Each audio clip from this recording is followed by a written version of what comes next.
O dia em que eu entrei na mansão Morrison, eu não tinha mais nenhum prato meu para quebrar. Você já teve essa sensação de não ter onde cair morta? Literalmente, eu estava assim, viúva, endividada, despejada, e com a impressão de que Deus tinha esquecido meu CEP. Tom, meu marido, tinha caído duro no chão da loja de material de construção. 3 meses antes, com um infarto fulminante, no velório, todo mundo falando que ele era trabalhador, honesto, que ia fazer muita falta. Ninguém sabia das duplicatas escondidas, dos empréstimos, do rombo no banco. Quem descobriu isso fui eu. Sentada na frente do gerente, com a mão suando em cima daquela mesa gelada. Em 2 meses, banco levou a casa, a loja, até a caminhonete velha. Eu fiquei com um colchão, uma mala de roupa e um currículo que ninguém ligava de volta. Aí apareceu o anúncio Faxineira Residente, mansão na Granja Viana. Salário R, 2.500. Moradia inclusa. Comida. Benefícios? Você pode me julgar, mas quando eu ouvi moradia inclusa, meu orgulho foi pro ralo, junto com a água do banho do galão que eu tomava na casa de uma amiga. A mansão Morrison não era casa grande. Era outro planeta. Portão eletrônico de uns 4 metros. Guarita com vidro blindado. Câmeras apontadas até pro chão. O segurança olhou pro meu chinelo surrado, pro meu vestido passado no ferro emprestado, e já fez aquela cara de: essa aí tá perdida. Nome, ele perguntou, sem nem fingir educação. Maggie Thompson. É sobre a vaga de faxina. Ele conferiu um tablet. Demorou mais do que precisava, como se estivesse decidindo se minha cara merecia entrar, até abrir o portão com um clique seco. Entrei a pé, porque, claro, carro, eu não tinha mais. A casa principal parecia foto de revista fachada de vidro, madeira, concreto aparente, jardim milimetricamente aparado. Mas o que me pegou não foi a riqueza, foi o silêncio. Rico adora silêncio. Já reparou? Quanto mais dinheiro, mais vontade de apagar barulho de gente. Diana Morrison me esperava na porta. Alta, magra, cabelo num loiro que não existe na natureza. Tudo nela era controle.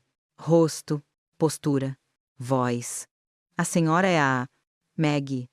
Ela fez uma pausa, como se mastigasse o nome. Entramos em contato com algumas candidatas, mas seu perfil chamou atenção.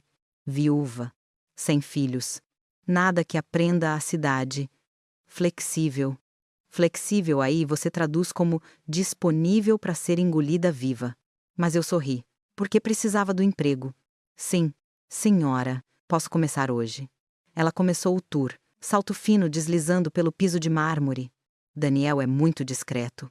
Ele detesta exposição, odeia curiosidade e tem regras muito claras sobre a casa. Nada de fotos, nada de rede social mostrando o interior. Nada de trazer visitas. É uma residência, não um ponto turístico. A cada nada de. Eu sentia meu peito apertar um pouco mais. Mas eu assentia, humilde. Eu já tinha sido humilhada o suficiente por banco para saber engolir coisa pior. Ali é o corredor principal, ela continuou, apontando, e aqui, a galeria. A palavra galeria me deu até vontade de rir. Eu, que cresci vendo o quadro de Jesus com olho de vidro que te seguia pela sala, agora numa casa com galeria. Entramos, as paredes eram cobertas de retratos a óleo, fotos emolduradas, prêmios, certificados, o tipo de coisa que rico pendura para lembrar a si mesmo que é importante. Esses quadros são todos peças únicas. Alguns avaliam em milhões de reais. Se algum funcionário arranhar um, eu processo até a 3ª geração. Ela disse, sem sorriso, estou falando sério. Ela parou diante de um retrato maior, central, iluminado por uma luz suave. Era uma mulher sentada numa poltrona clara, vestido azul, sorriso doce. Olhos castanhos, grandes, devia ter uns 30 e poucos anos na pintura. O tipo de beleza que não precisa de filtro. Embaixo, uma plaquinha. Sarah Morrison, esposa e mãe amada. Meu corpo travou. O mundo encolheu para o tamanho daquele rosto. Eu conheci aquela boca, aquela covinha do lado esquerdo, aquela maneira de segurar a barra do vestido, dedos finos apertando o tecido. Era igual. Eu conheci aquele rosto desde antes de saber escrever meu próprio nome. A senhora.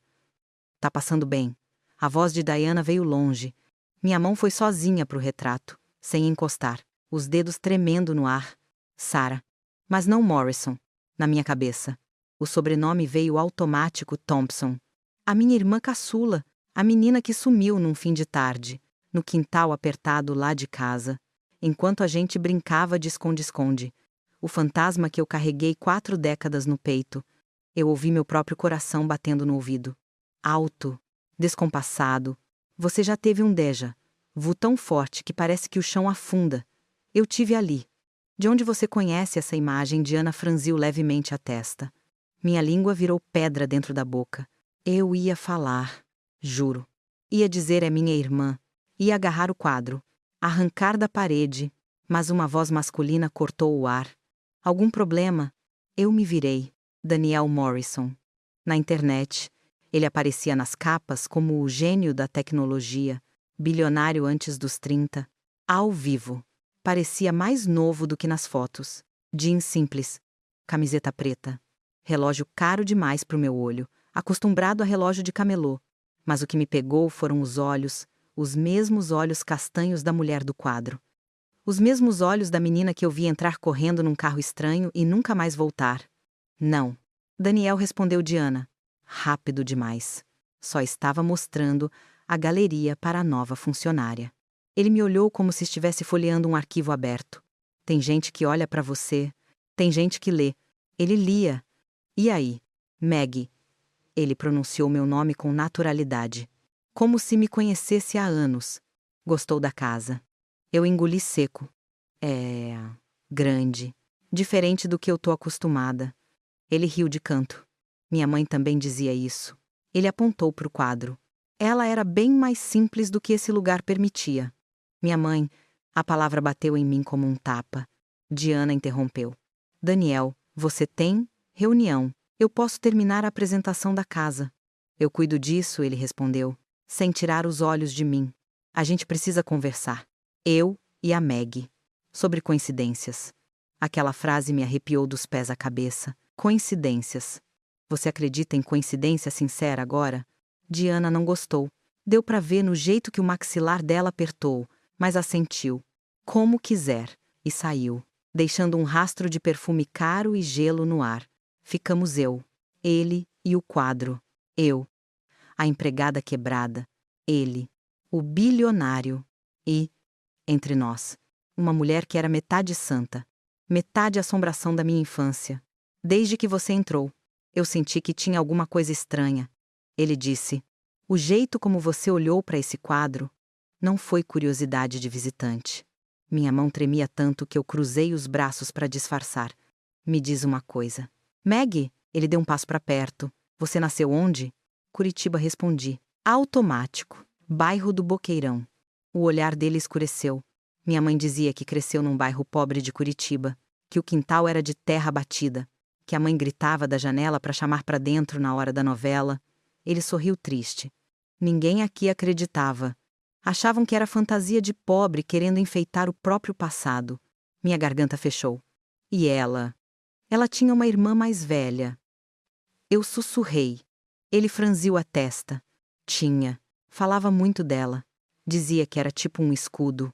Uma general mandando em tudo. Que se chamava... Ele apertou os olhos, tentando lembrar. Maggie, igual a você. Mas que tinha ficado no passado, num lugar que ninguém acreditava que existia. Ali eu soube. Não num sentido racional, mas num lugar mais fundo que os ossos. Eu sabia. Minha bolsa barata pesava no meu ombro. Eu enfiei a mão dentro. Puxei uma carteira de plástico transparente, gasta. Dentro, uma foto de parque de diversões, tirada numa câmera de revelação rápida. Na década de 80, eu e Sarah numa roda gigante, com algodão doce na mão. Eu com 12 anos, ela com 8, sua mãe... Minha voz falhava. Ela te mostrou alguma foto assim. Ele pegou a foto com cuidado, como se fosse vidro. O rosto dele mudou. Primeiro confusão, depois choque, depois algo que parecia raiva misturada com esperança. Essa é... Ele ergueu os olhos para mim. Essa é minha mãe criança. Igualzinha. E essa... É você. Eu senti uma vertigem tão forte que precisei apoiar a mão na parede. Eu sou a irmã dela, Danielle. Eu sou a Maggie que ela procurava. Ficamos alguns segundos presos naquele silêncio absurdo. Eu, querendo chorar, querendo gritar, querendo bater em alguém e abraçar alguém ao mesmo tempo. Ele, com os olhos brilhando, tentando encaixar peças que ninguém tinha contado para ele. Isso não faz sentido, ele murmurou. Meu pai sempre disse que encontrou minha mãe perdida numa estrada perto de Ponta Grossa. Sem memória, sem família, sem nada. Ele a salvou da rua. Meu pai. Eu não conhecia esse homem, James Morrison. Mas naquele instante eu odiei ele com uma intensidade quase física. Ele não salvou, Danielle. Ele roubou. A frase saiu da minha boca antes mesmo de eu pensar. E às vezes, é isso que muda uma vida inteira, a frase que escapa. Ele respirou fundo, virou as costas pro quadro. Vem comigo. O escritório de Danielle era metade startup, metade bunker. Mesa minimalista, 3 monitores, prateleiras cheias de livros de negócio e tecnologia, e um cofre embutido na parede. Atrás de um painel de madeira escura. Ele fechou a porta, tirou o celular do bolso e colocou em cima da mesa. Hábito explicou. Esse escritório é a prova de som. Mas não totalmente a prova de gente curiosa. Ele olhou para mim de novo. Me conta da minha mãe, da sua irmã. Eu contei. A infância apertada. Pai alcoólatra. Mãe cansada. Eu cuidando da casa e da Sarah. A brincadeira de esconde-esconde no quintal. A mãe sendo chamada pro telefone com uma história de hospital. A Sarah que some num carro com um homem estranho porque acreditou que eu estava machucada. O boletim de ocorrência. As buscas. A polícia dizendo que provavelmente ela tinha sido levada para outro estado, ou coisa pior, 7 anos depois. O papel da vara da infância declarando morte presumida. Ele ouviu tudo de queixo travado. Dedos entrelaçados. O olhar fixo em mim, como se eu fosse uma transmissão ao vivo que ele não podia perder. Minha mãe começou a lembrar do passado uns 10 anos atrás, ele disse. Quando eu terminei, ela falava de uma casa pequena, de uma irmã mais velha mandona. Contratou um detetive particular. Meu pai surtou. Disse que era delírio, que ela estava colocando tudo a perder, que ia destruir a família. Ele engoliu seco. 3 dias depois que o detetive disse que tinha achado alguma coisa, ela sumiu, sem bilhete, sem nada. E ninguém investigou, perguntei, com a voz mais aguda do que queria. Meu pai dizia que ela tinha fugido com um amante, que não aguentava a pressão. Ele riu, sem humor. Quem ia contestar, ele era James Morrison. Empresário, filantropo. Essas coisas que rendem foto em cerimônia de medalha no Palácio dos Bandeirantes. A polícia engoliu a versão. Eu senti uma náusea subir. Seu pai tinha algum registro, sei lá, do que sua mãe andava fuçando. Ele olhou para o cofre. Eu também. Ele suspirou. Depois que ele morreu, 6 meses atrás. Eu abri esse cofre uma vez. Tinha documento da empresa, uns dólares. Testamento. Não mexi em tudo. Acho que eu estava com medo do que podia achar. Então vamos ter medo juntos, eu disse. E foi a primeira vez, no dia, em que me senti minimamente viva. Ele digitou a senha no painel. Virou uma chave interna. Puxou o metal pesado. Lá dentro. Pilhas de pastas. Envelopes. Alguns HDs externos. Um revólver, que ele empurrou para a lateral sem cerimônia. Uma pasta parda menor, amarrada com elástico, chamou minha atenção. Na lombada. Escrito à mão Sarah. Pessoal. Danielle pegou com cuidado, colocou na mesa, abriu. As primeiras fotos eram da vida que eu não vi Sarah adolescente numa escola de uniforme caro. Sarah num vestido de noiva, ao lado de um homem mais velho, que só podia ser James. Sarah grávida, com a mão na barriga, sorrindo. Depois, mais profundo, começaram as fotos em papel já amarelado. Casa simples em Curitiba, rua de terra, uma menina magra, de trancinha, sentada na calçada com um sorvete derretendo na mão, eu. Na parte de trás, letras que doeram só de ver. Minha irmã Maggie. Eu preciso achar ela. Eu levei a mão à boca para não soluçar alto. Você já viu sua própria infância. Que todo mundo mandou você enterrar. Aparecer de volta na caligrafia tremida de alguém que te procurou a vida inteira. Tinha cópia do boletim de desaparecimento de Sarah, com o nome dos meus pais, o endereço da casa, relatório de um detetive, nomes de vizinhos, da escola onde a gente estudou, até o nome da nossa igreja, lá no Boqueirão. Ela tinha encontrado tudo isso. Daniel sussurrou. Tinha.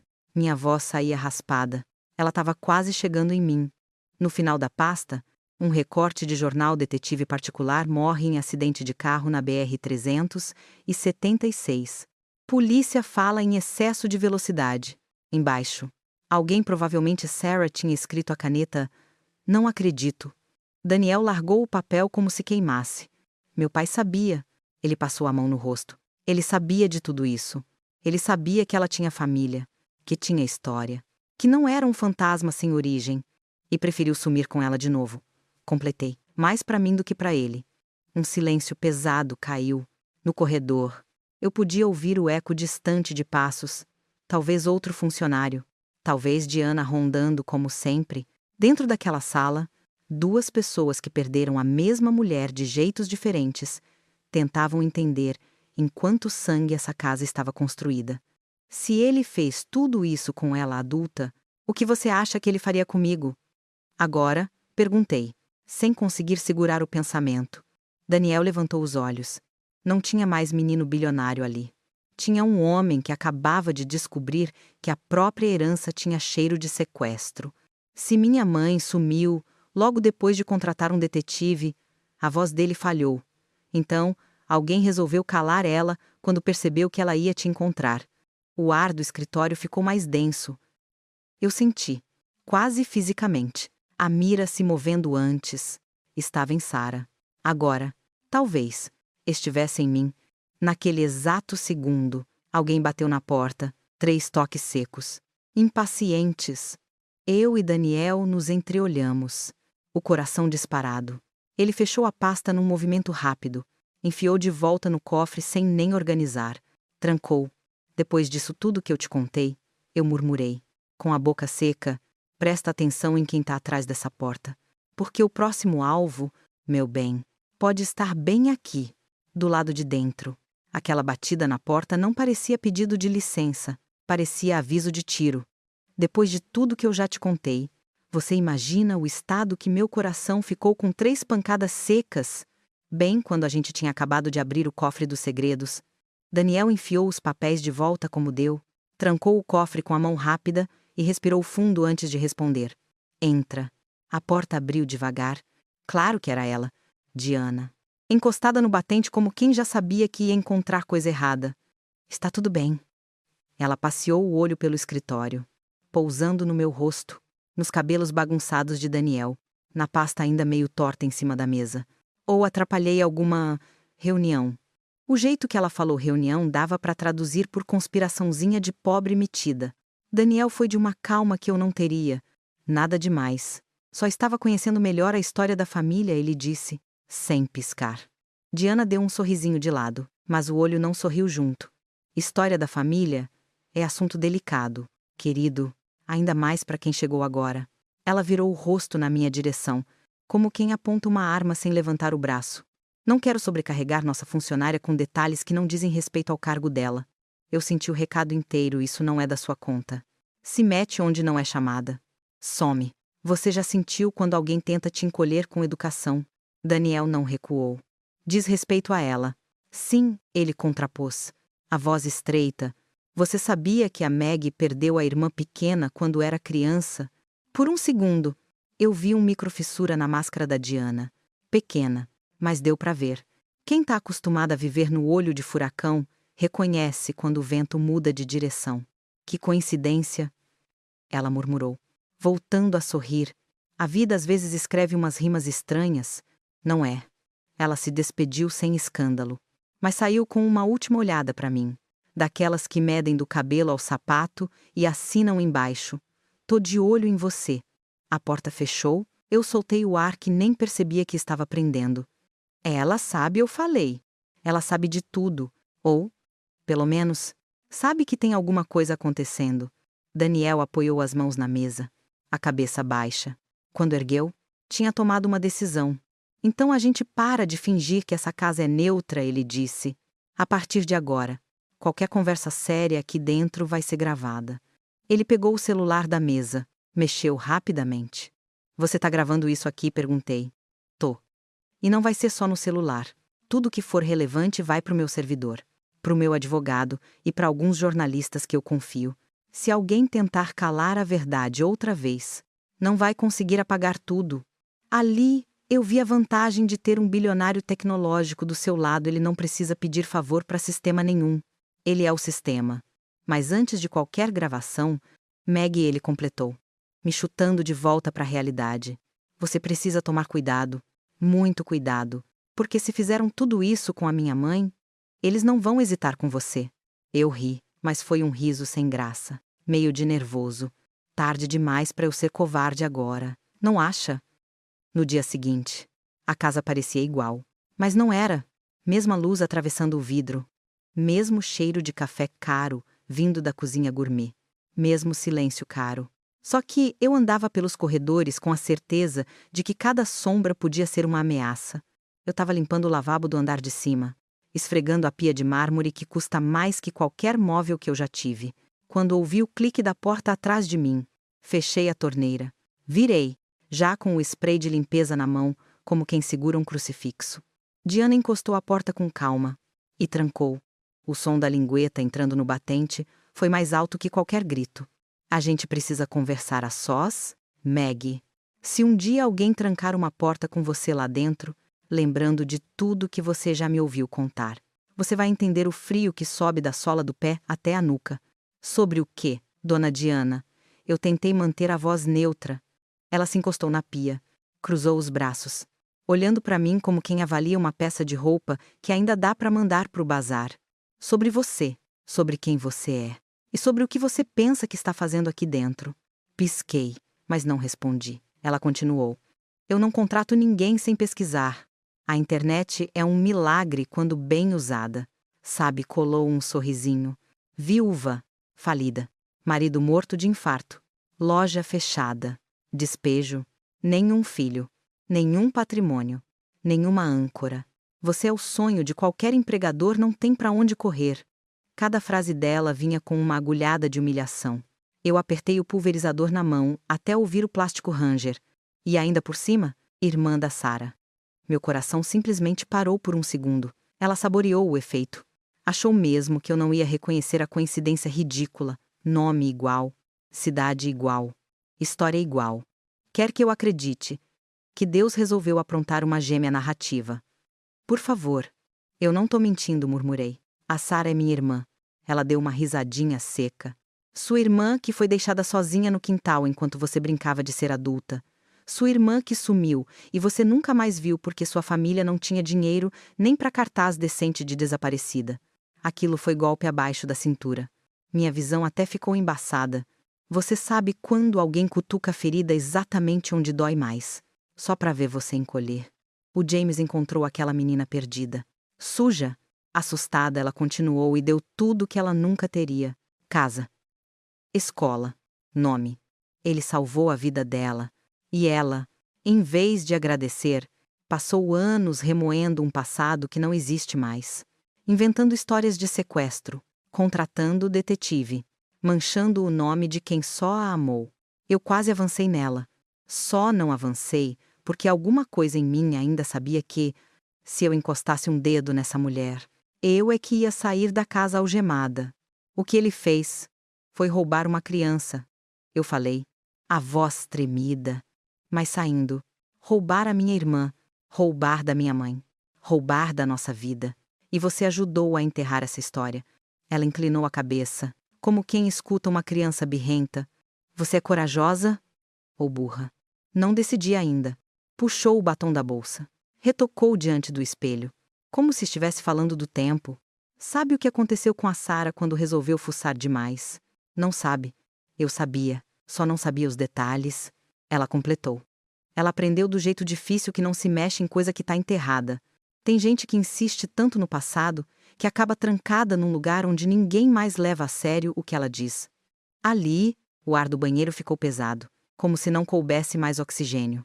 Se eu fosse você, Maggie, Eu calaria a boca, faria meu trabalho, agradeceria pelo teto e pelo salário.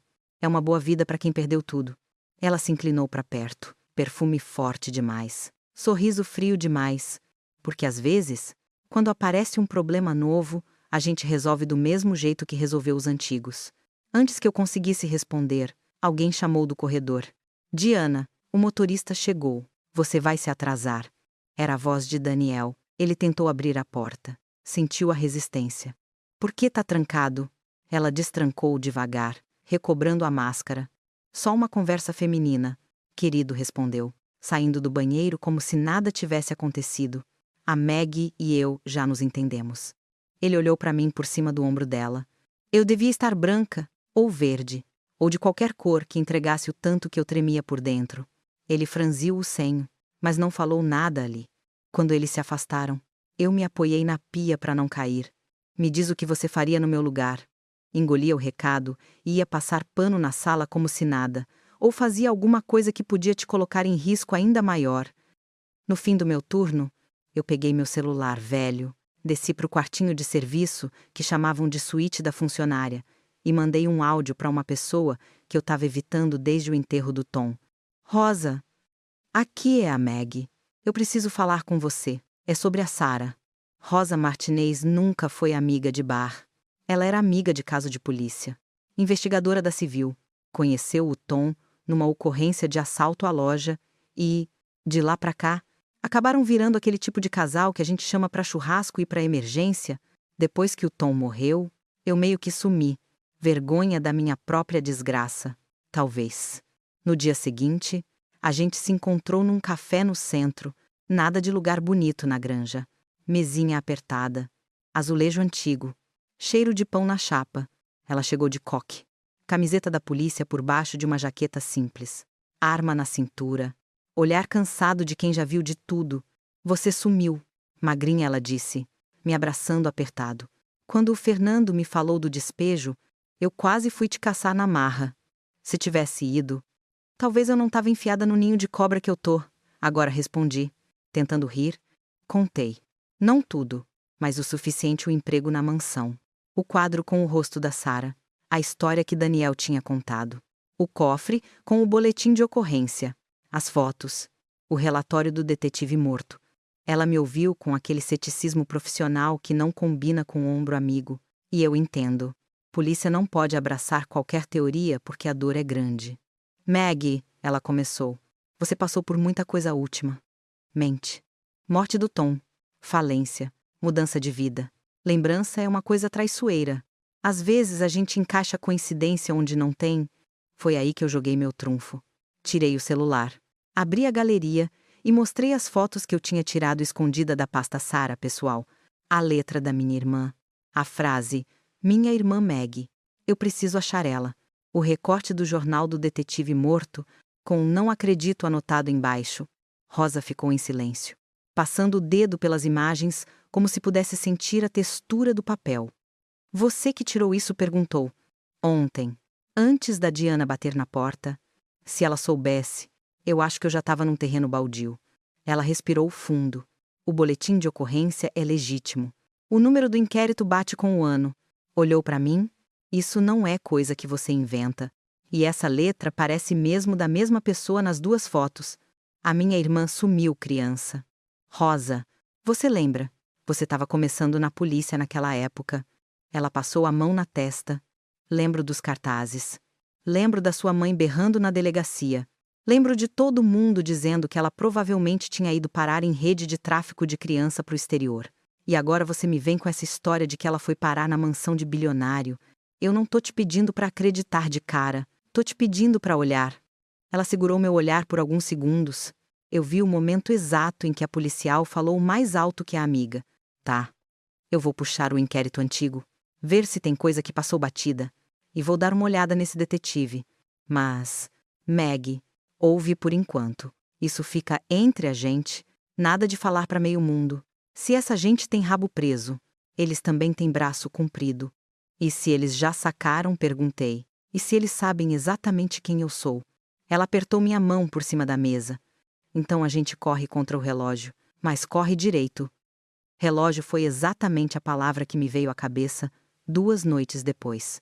Quando eu descobri que alguém já estava contando os minutos da minha irmã. Era quase meia-noite. A casa grande dormia, ou fingia dormir. Eu estava terminando de guardar uns panos na lavanderia do subsolo, aquela parte da casa que rico finge que não existe.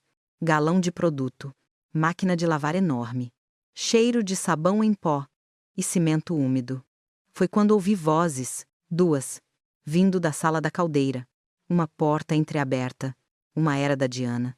A outra, masculina, voz mais velha, arrastada. Algo me puxou para perto, como se eu fosse criança de novo e estivesse me enfiando atrás da cortina para ouvir briga de pai e mãe.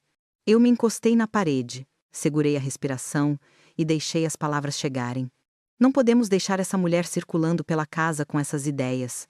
Álvaro, a voz de Diana. Ela é emocionalmente instável. Perdeu o marido. Perdeu tudo. E isso é receita para tragédia. Já mandei atualizar o laudo. Da Sara, respondeu o tal Álvaro. Com o histórico de medicação, ninguém vai levar a sério. Nenhuma revelação que ela fizer. Mesmo que consiga sair do país. Meu estômago virou. Eu não tô falando só da Sara. Ela cortou. Tô falando da irmã. Dessa faxineira. Ela já se aproximou demais do Daniel. Já encostou demais na nossa história. Você sabe como problemas assim costumam ser resolvidos. Ele deu uma risada baixa. Como detetive. É isso que você quer dizer. Eu prendi um soluço na garganta. O ar ficou gelado de repente. Aquilo foi um acidente muito conveniente, ela respondeu. Seca. Não quero arriscar outro acidente agora. Não com o Daniel tão sensível à imagem pública. A solução mais limpa é tirar a Sara do mapa de vez. Hoje ainda. A unidade no Canadá está pronta, disse Álvaro. Como se falasse de uma reserva em resort. Sem prontuário brasileiro. Sem CPF. Sem nada. Ela entra como paciente anônima. Crônica. Sem visita. Com os anos de sedação pesada que ela já tem no corpo. Qualquer coisa que disser vai soar como delírio crônico. Perfeito. Eu quase podia ver o sorriso satisfeito dela. E a papelada. O poder de curatela está no seu nome. Você assina a transferência como melhor decisão para a paciente. A clínica do interior registra que ela teve uma piora grave e recomendou remoção. Quem vai contestar? A irmã falida que limpa banheiro. Ali eu entendi direitinho, minha vida valia menos que um carimbo. Só não se esqueça da faxineira Diana, acrescentou. A voz fria. Se ela provocar confusão antes da transferência, você sabe o que fazer. De preferência. Do jeito que não respingue na família. Alguma coisa caiu da minha mão. Nem lembro o que. O barulho ecoou pelo corredor. As vozes pararam. Meu corpo reagiu. Antes da cabeça saí quase correndo. Indo pro lado oposto. Fingindo que estava vindo da escada com um cesto de roupa na mão. Diana apareceu na porta da sala da caldeira. O olhar afiado varrendo o corredor. Eu forcei uma naturalidade que eu não tinha. Ah, a senhora aqui? Falei. Eu só estava terminando a parte de baixo. Os olhos dela ficaram em mim um segundo a mais do que o normal. Vá dormir. Maggie, amanhã o dia começa cedo. Subi as escadas com as pernas moles. No quartinho, trancada. Eu desabei na cama com o celular na mão. Liguei para Rosa na mesma hora. Dedo tremendo. Fala baixo foi a primeira coisa que ela disse. Tô de plantão, mas vi que era você. Contei o que tinha ouvido, palavra por palavra, tentando não deixar nenhuma escapar. Quando eu falei de unidade no Canadá, do acidente conveniente, eu ouvi o jeito da respiração dela mudar do outro lado. Isso não é mais só caso antigo. Maggie, isso é crime em andamento. E pesado. Eles vão sumir com a Sara de novo. Só que, dessa vez, para sempre.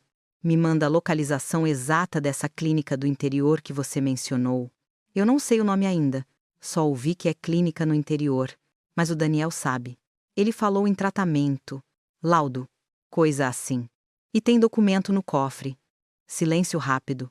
Você consegue acordar esse rapaz sem chamar a atenção da madrasta? Consigo. Então faz isso. E diz pra ele que, se ele quiser salvar a mãe dele e não virar cúmplice, é agora. Bati na porta do quarto do Daniel quase 1 da manhã. Ele abriu com cara de quem dorme pouco há anos. Se for sobre louça na pia, juro que não fui eu. Ele murmurou. Quando viu meu rosto, fechou a porta atrás de mim. O que aconteceu? Eu contei. De novo. Palavra por palavra. Ele ficou branco quando ouviu unidade no Canadá. Quando eu mencionei solução como o detetive, ele sentou na beira da cama, a mão no cabelo. O Álvaro é o diretor da clínica onde a minha mãe está internada, ele disse. E também é o psiquiatra de confiança da família. Ele é quem assina tudo. Eles vão sumir com ela hoje. Daniel, e se eu fizer barulho demais? Eu viro o problema também. Ele levantou, foi até o computador, ligou com um movimento automático. A clínica se chama Penny Haven. Fica na serra. A 2 horas daqui. Os dedos dele voavam pelo teclado. Eu tenho acesso ao sistema porque o Álvaro uma vez me mostrou um relatório e esqueceu a sessão aberta. Eu fiz o resto. Você hackeou a clínica. Eu preferiria dizer peguei de volta os dados da minha mãe. Ele apontou para a tela. Paciente M4, 1471, Sarah Morrison, 8 anos de internação.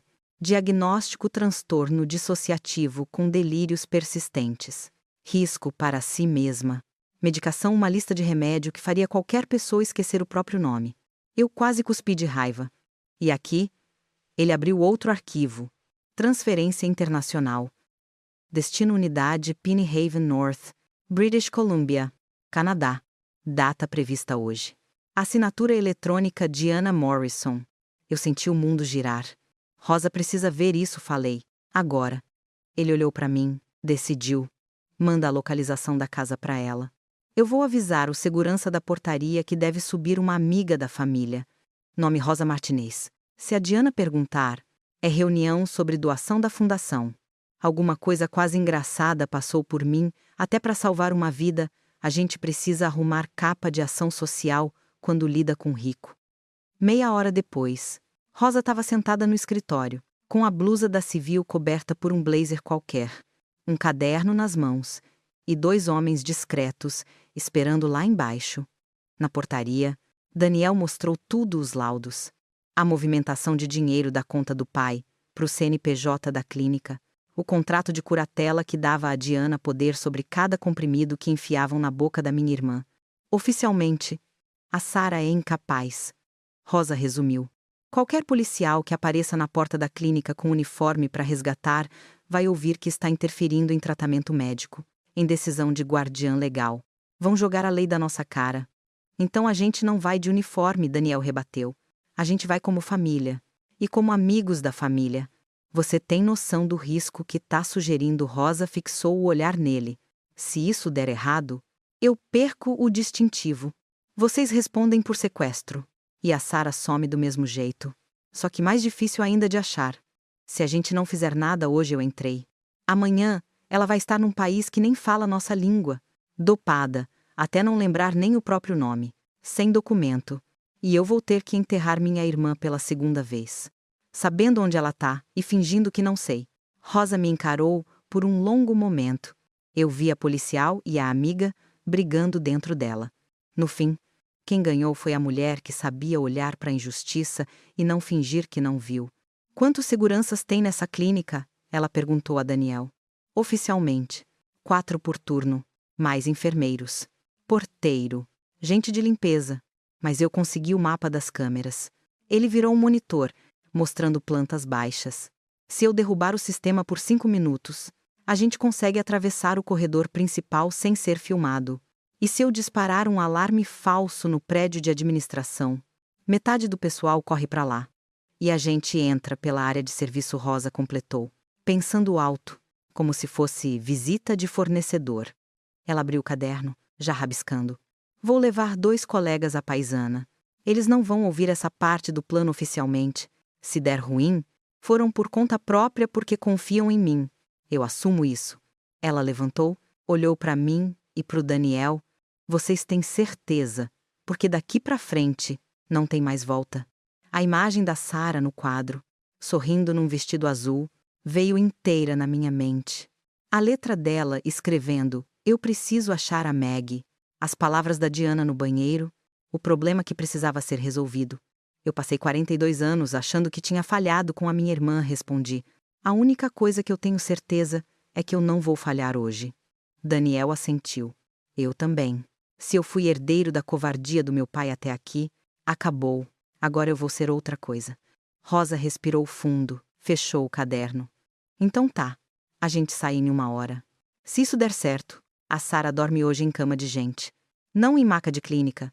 Quando a gente desceu pro estacionamento subterrâneo, o ar lá embaixo parecia mais denso, como se a própria casa estivesse ouvindo.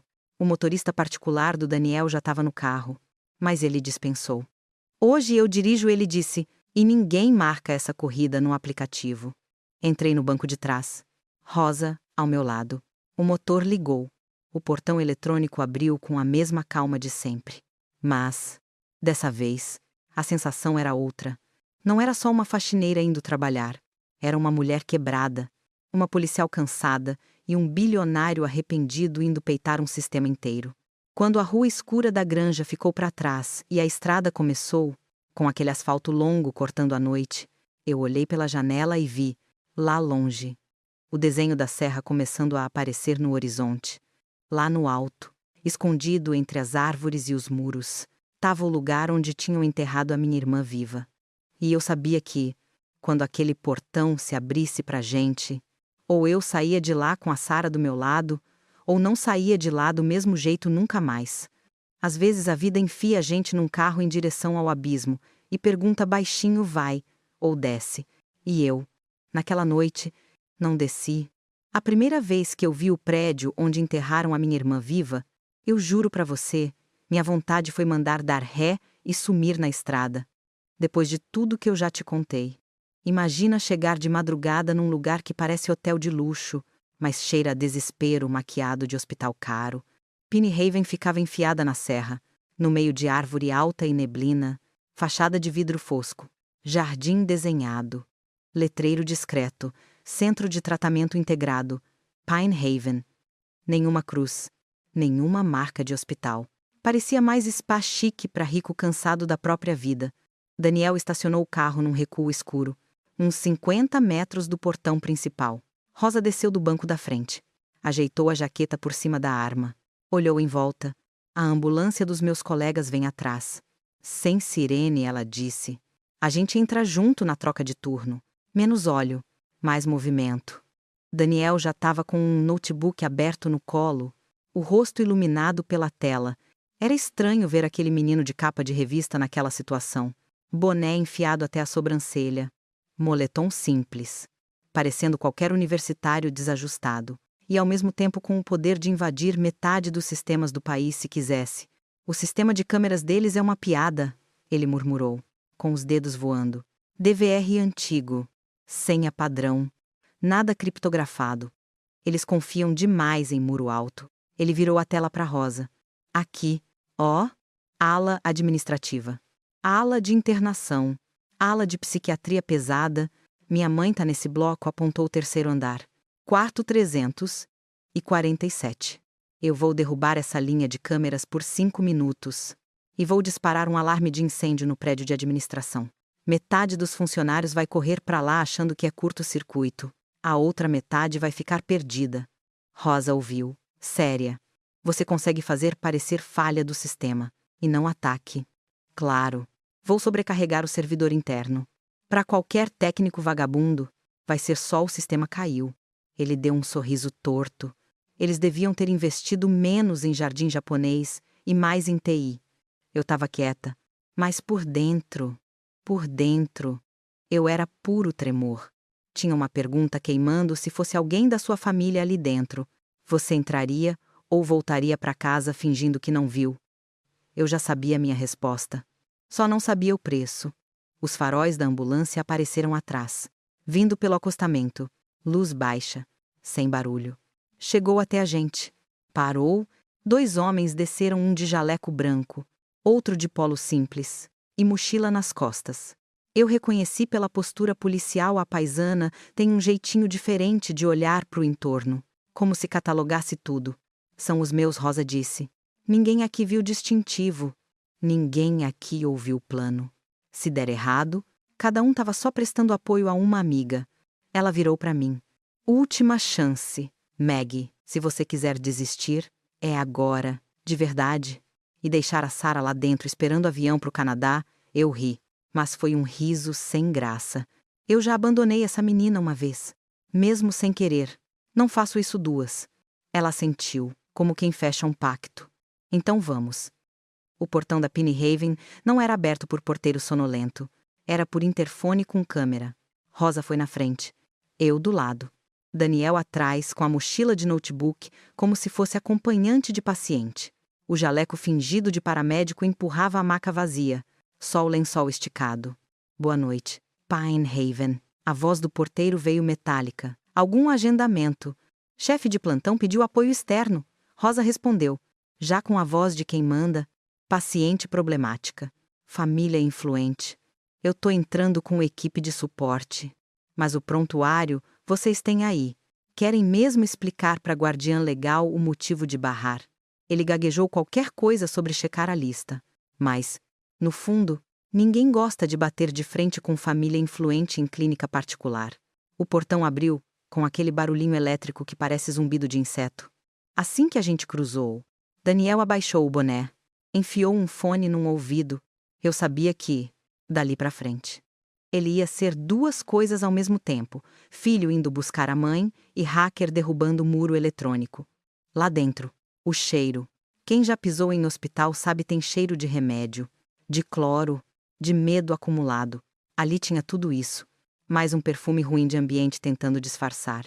Recepção com sofazinho bege, planta em vaso, TV ligada num canal de paisagem com música relax. A atendente levantou os olhos, olhou o grupo. Podem ajudar? Ela perguntou. Rosa nem mostrou distintivo, mostrou postura. Fui chamada para acompanhar situação da paciente M4471. Falou como se repetisse um número de protocolo qualquer. A documentação tá com o Dr. Álvaro. Ele tá no plantão. Ele deve estar. Sim, mas... Mais nada. Rosa não deu espaço. A senhora quer ligar para ele às... Olhou o relógio. 2h43 da manhã para perguntar se ele está disponível para receber equipe que ele mesmo pediu.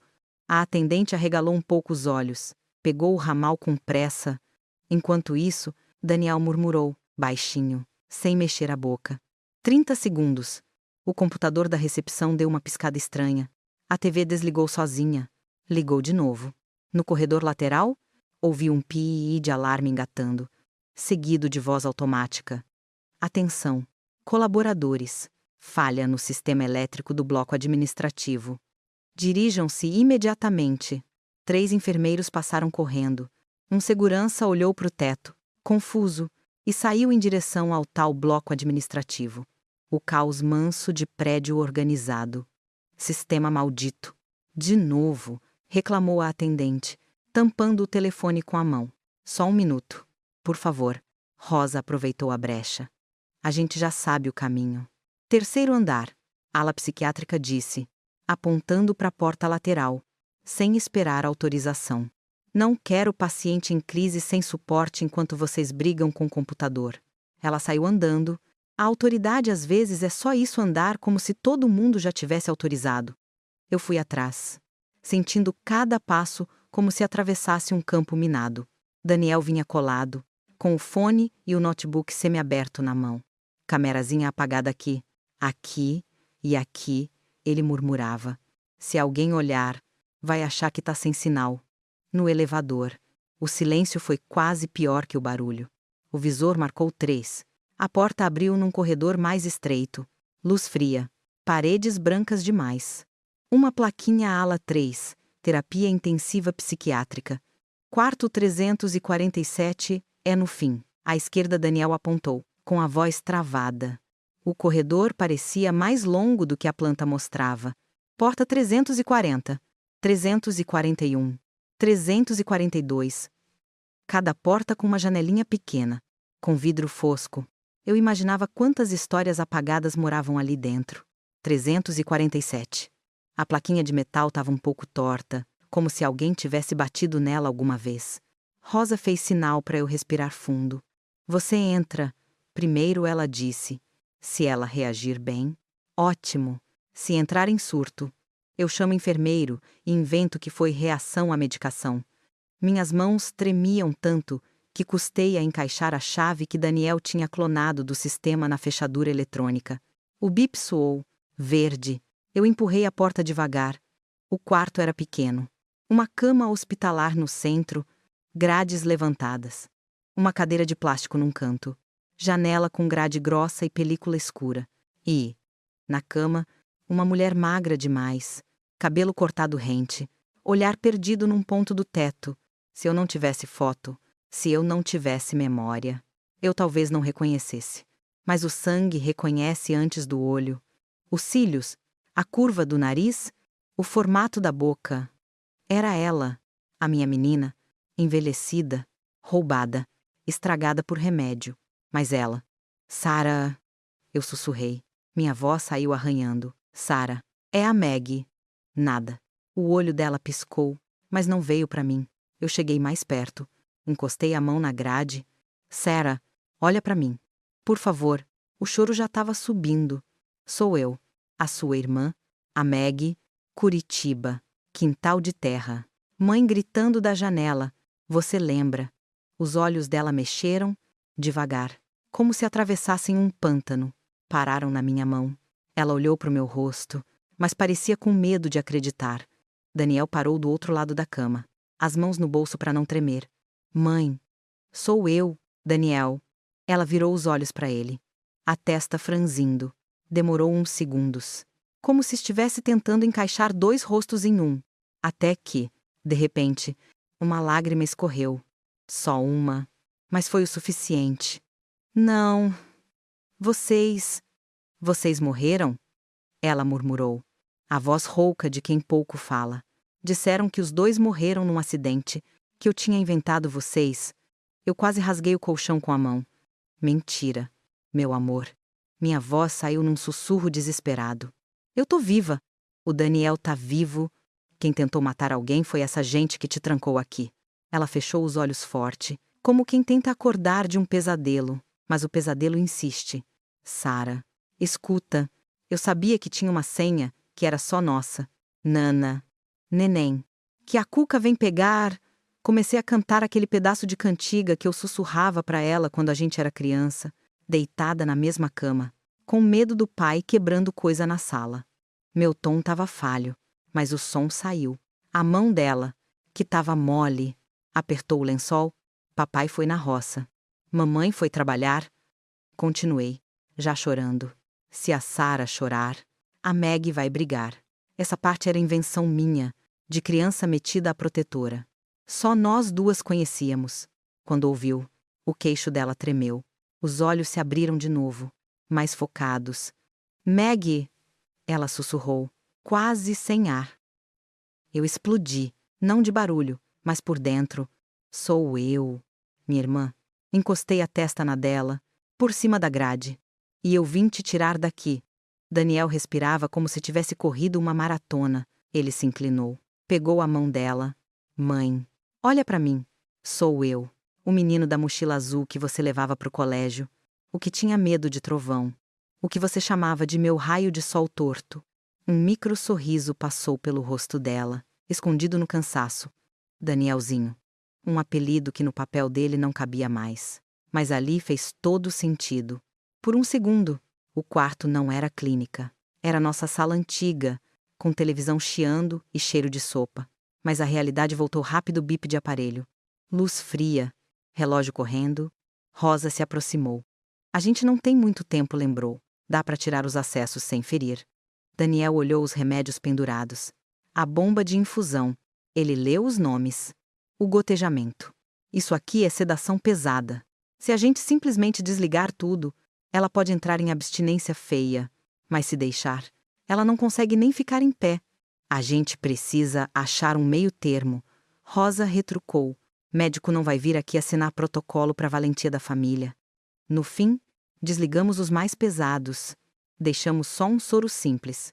Daniel ajudou a soltar a pulseira de contenção do pulso dela. Eu e o paramédico policial levantamos com cuidado, passando ela para uma cadeira de rodas. Ela gemia, baixo, o corpo desacostumado a movimento. Vai doer um pouco agora, mas é dor de gente viva, eu disse, segurando o rosto dela nas minhas mãos.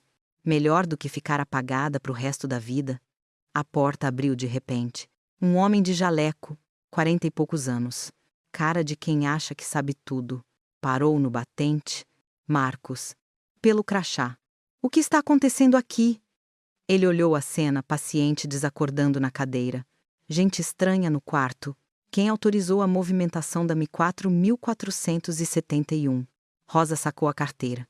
Ela se chama Sara, não número. E a família está retirando a paciente para avaliação em outro serviço. Ele deu uma risada seca. A família legal dela sou eu, Doutor Álvaro, e a senhora, Diana. O tom era de quem repete frase decorada. E a ordem é clara, a paciente não pode ter contato com supostos parentes que alimentem suas fantasias. Mais 2 seguranças apareceram no corredor. Mãos nos rádios. Eu senti a armadilha fechando. Se vocês saírem com essa paciente daqui sem autorização judicial, isso é sequestro, Marcos avisou. E eu vou registrar tudo. Seus rostos, suas placas, tudo. Foi quando o celular do Daniel vibrou. Nome na tela Diana. Ele olhou para mim, atendeu, colocou no viva voz. Daniel, a voz dela veio limpa, fria. O que exatamente você acha que está fazendo? Estou tirando a minha mãe do cárcere privado em que vocês enfiaram ela. Ele respondeu, sem rodeio. Ela deu aquele risinho que eu conhecia bem. Amor, você tá emocional. Eu entendo, mas a sua mãe está num tratamento recomendado por especialistas. Ela é uma mulher doente, com delírios graves. Você, uma hora, vai me agradecer por ter feito o que era necessário para proteger a nossa família. Eu não aguentei. Proteger de quê? Dona Diana, cortei. De um sequestro mal feito que ia acabar aparecendo, de uma criança roubada que virou esposa conveniente. Silêncio do outro lado. Depois, a voz dela, mais dura. É desse tipo de agressão que eu estou falando. Daniel, essa mulher está desequilibrada, projetando culpas antigas. Acha mesmo que um juiz vai acreditar na palavra de uma faxineira falida contra anos de laudo psiquiátrico e relatórios médicos? Vai acreditar em gravação? Daniel retrucou, calmo. Em uma porrada de gravação. Como assim? O tom dela mudou 1 milímetro. Ele deu um passo para o meio do quarto, como se encenasse para um júri invisível. Eu tenho tudo. Diana, a conversa no porão com o Álvaro falando em resolver como o detetive, o plano de mandar a minha mãe para o Canadá sem registro, as ameaças veladas a Meg, tudo gravado, salvo em servidor próprio, espelhado em 3 nuvens diferentes, com cópia automática para o meu advogado e para 3 jornalistas que não te devem favor nenhum. Eu arrepiei dos pés à cabeça. Ali não era mais só o sobrinho revoltado. Era o bilionário que sabia exatamente como usar o próprio nome de munição. Se alguma coisa acontecer com a minha mãe, com a Meg ou comigo, ele continuou. Esses arquivos vão cair na caixa de e-mail da Polícia Federal e na mão de meia dúzia de repórter que adora derrubar gente metida a filantropa. Aí vamos ver quem é que está protegendo a família. Do outro lado da linha, silêncio. O tipo de silêncio que não é falta de resposta. É cálculo. Você não faz ideia do que está fazendo. Daniel, ela disse. Por fim, num tom baixo. Você tá cuspindo no legado do seu pai. Tá jogando fora tudo que ele construiu para você. Por uma mulher confusa e uma faxineira ressentida. Prefiro ser filho de sequestrador, arrependido, do que herdeiro calado, ele respondeu. E, só para registrar, eu também tô gravando essa ligação.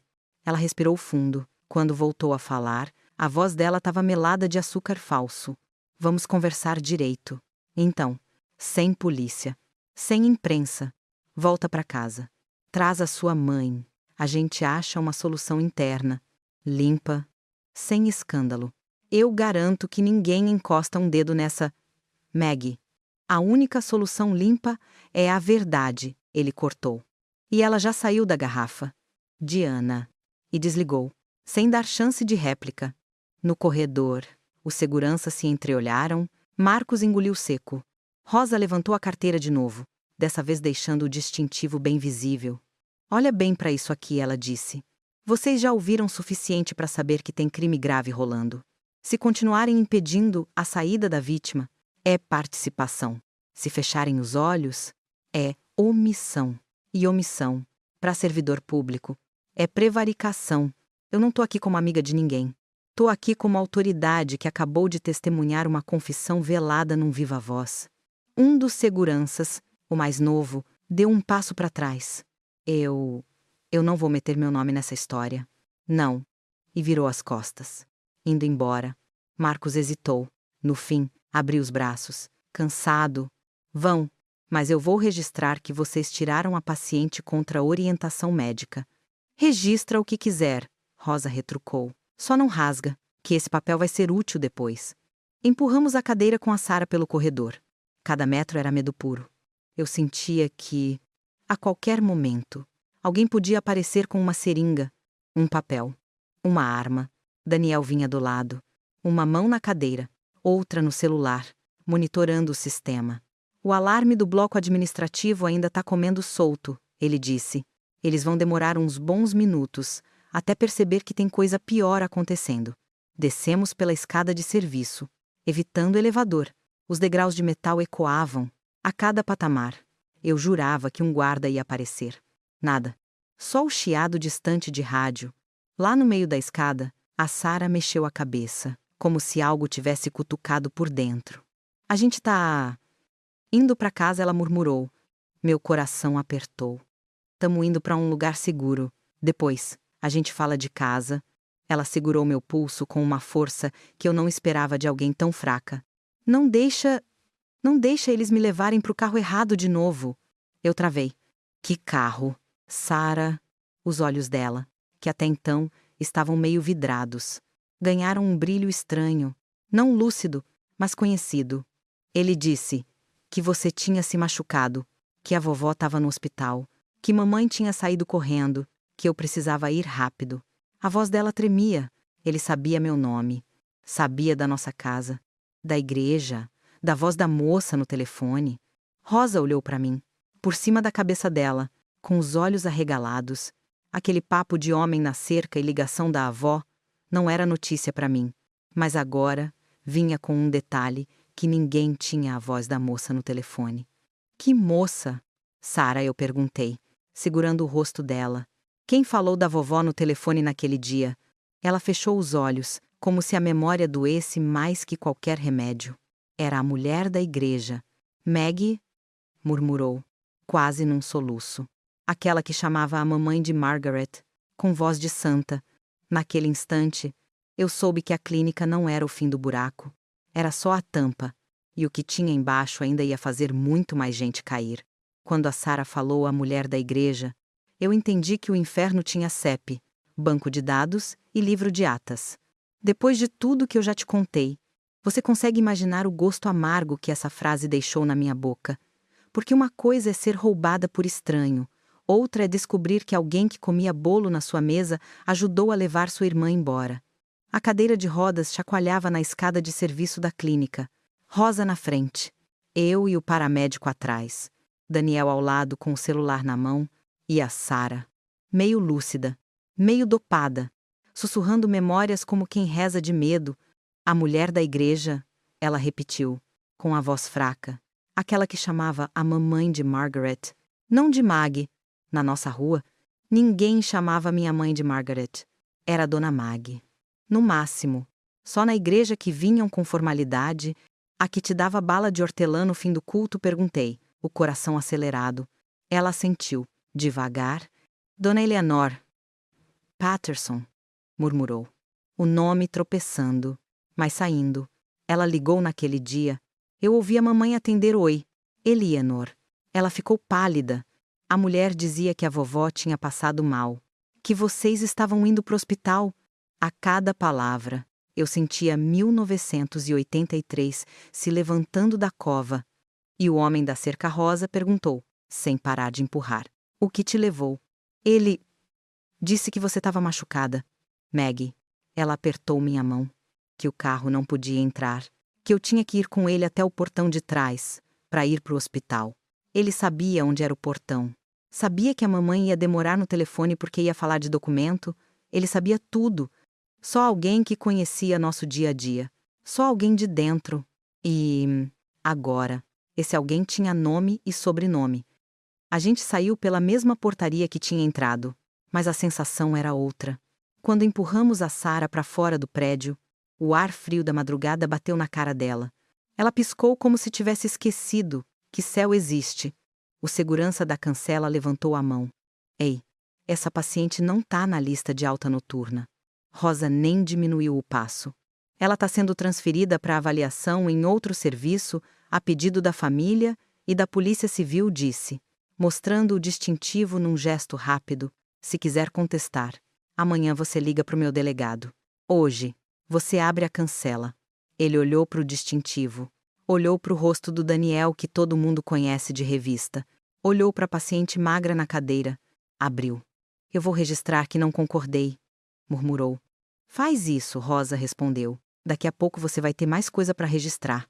A ambulância arrancou na estrada. Daniel vindo atrás com o carro. Eu sentei do lado da Sarah, segurando a mão dela com as duas minhas. O paramédico fingido ajustou o soro simples. Checou pressão.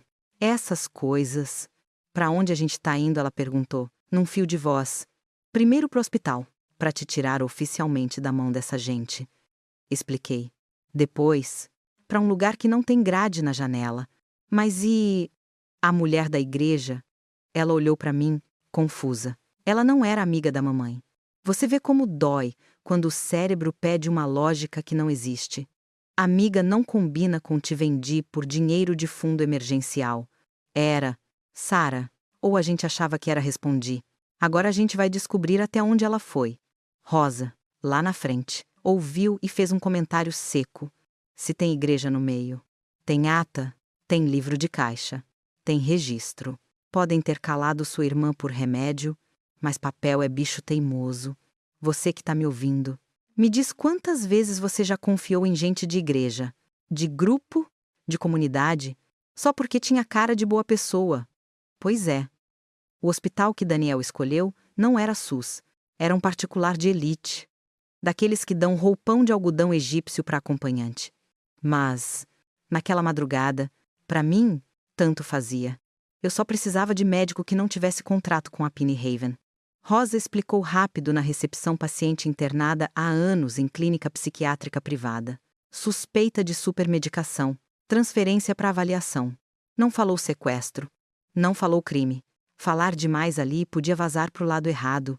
O plantonista examinou a Sarah, pediu exames. Olhou a lista de remédios que Daniel tinha impresso do sistema da clínica. Isso aqui não é tratamento. É apagão químico, ele comentou, franzindo a testa. Ela tá viva por milagre, ou por crueldade. O senhor pode fazer um relatório, Rosa pediu, bem detalhado, sobre excesso de sedação, possíveis danos pela internação prolongada, capacidade de entender perguntas básicas.